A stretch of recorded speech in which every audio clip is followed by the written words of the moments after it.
David Bushnell, a student at Yale, built a small hand-cranked submarine called the Turtle early in the American Revolution. He tried to blow up the English Navy with it, but he failed. Yet he planted the idea of workable submarines in a lot of minds. Bushnell got his idea from the English Gentleman's Magazine in the Yale Library. One issue sketched a submarine very much like his Turtle. He wrote a master's thesis on the Turtle, but he didn't publish it until 1799.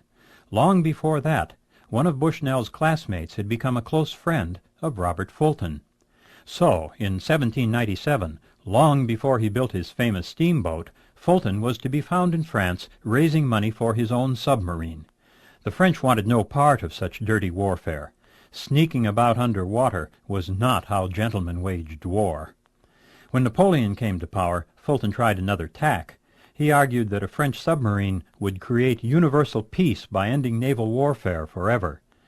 Napoleon shrewdly let Fulton use his own money to start the work, and then he sanctioned the effort. In his search for French funding, Fulton claimed his machine was original. He also cursed the terrible English, who had to be destroyed. At the same time, he sent a friend to London to see if the English would be more receptive.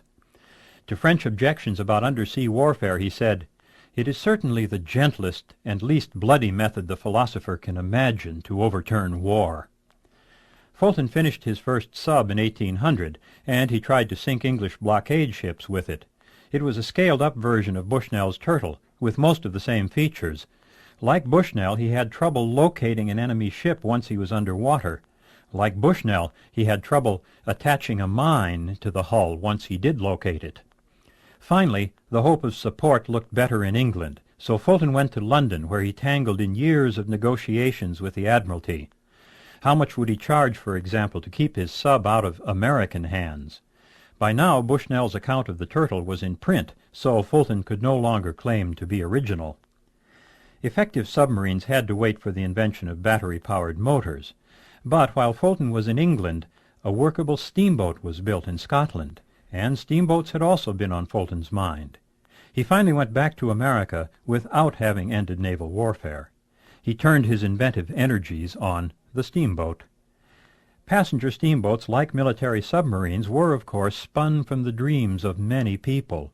Fulton may have been willing to say whatever he thought potential patrons wanted to hear, but in the end he too was dream-driven, and he finally did make a boat so successful that it changed history. I'm John Lienhard at the University of Houston.